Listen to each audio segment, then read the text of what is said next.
It's Derby week, and we are bringing you our preview in bite-sized form this week. And alongside me is Stuart Watson from the East Anglian Daily Times and Ipswich Star, and Paddy Davitt, Chief Norwich City correspondent of the Eastern Daily Press and Norwich Evening News. I'm David Freezer. Let's get straight into it. Stu, a 0-0 draw at Portman Road against Burton on Saturday. How have the Ipswich fans reacted to that?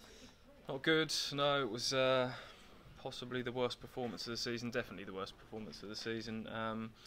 A Burton side that came into it rock bottom, 5 straight defeats, were leaking goals for fun, and Ipswich didn't lay a glove on them, to be honest. 85th minute, ironic cheers, loudest cheer of the day when they finally produced a tame shot on target, their first of the game. So that's a snapshot of the mood at Ipswich at the moment. But Paddy, conversely, Norwich a decent result at Derby on Saturday, flying high in the table. A 1-1 draw. You feel that Norwich fans are sort of full of optimism ahead of Sunday? Yeah, I think so, Dave. I think, as you said, going to Derby second in the table, longest unbeaten run in the Championship, 11 unbeaten, and to concede after about 12 minutes, you thought going to be a long afternoon here. But maybe it shows how far they've come under Daniel Farke, because for the remaining 70 odd minutes of that game, an eventful game. Obviously we all know about the penalties and the spats and the diving claims, but ultimately when the dust settled, another point and another sense of a step forward. And in contrast to what Stu said there, I think most of the Norwich fans will be relishing this game. They can't wait for it, which probably wasn't the case going to Portman Road early in the season. To look at it positively, Stu, the only team that have beaten Ipswich in the last 5 games is Wolves, so there must be something about them. They must have a bit of steel to them. Yeah, Mick McCarthy sides have always got that togetherness and spirit about them. That was the main concern from the weekend, that some of that wasn't apparent really, but in general over the course of the season they've been a spirited together group of players. Away from home the form's been pretty decent. I think they've won 5 on their travels, which is the same number that Norwich have won at Carrow Road. They've scored 19 goals away from home. Good stats. They're capable of getting results. They've won 2-0 at Sunderland fairly recently. They went and got a 1-0 win at Derby away from home prior to Christmas. So they're improved this season from where they were this time last year, no doubt about it. But nevertheless, there's a sense of this is kind of an end of an era at Ipswich Town at the moment. A lot of apathy surrounding where the club's at, heading into a 17th successive season in the Championship, in contrast to kind of where Norwich are at the start of a new project and the start of perhaps it's a long-term plan that's coming together at Norwich, and we don't have that sense down at Ipswich at the moment, unfortunately. You feel like Daniel Farke has really got his feet under the table now, that people have almost got faith in the work that him and Stuart Webber are doing?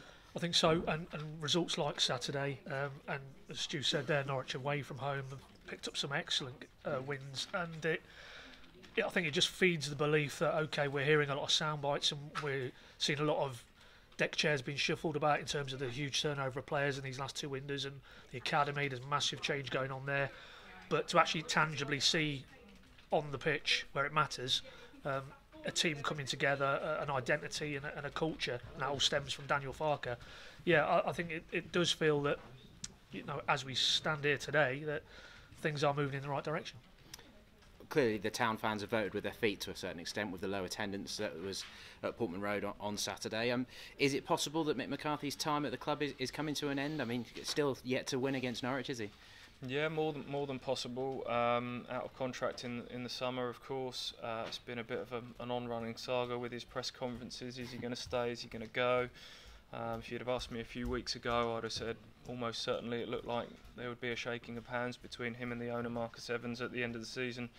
Thanks for everything you've done over 5-6 years, but we need to freshen things up and try and re-enthuse a fairly apathetic fan base.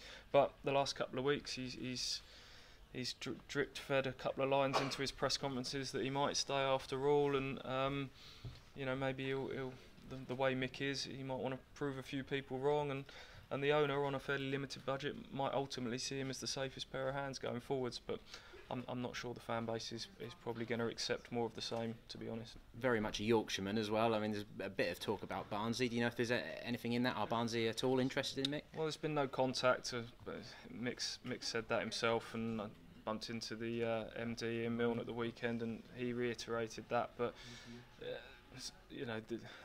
the odds tumbled dramatically on, I can't remember which day it was, but one morning last week, obviously with Paul Heckingbottom moving on to Leeds, people perhaps putting 2 and 2 together with Mick being a Barnsley boy and being out of contract in the summer, it may literally have been that. But that would be the interesting thing. Where would Mick go next after Ipswich Town? Where's his stock currently at as a manager after kind of treading water at Ipswich over the last few years? Barnsley with, you know, fresh investment, another club now with Chinese billions now, which is another debate really in terms of both where Ipswich and Norwich are at in terms of their budget. When you look at, I think Sheffield United now have got another billionaire on board as well, so the financial landscape is moving on dramatically in the Championship. So Mick to Barnsley at this given moment in time, I don't think that there's anything in that one, no.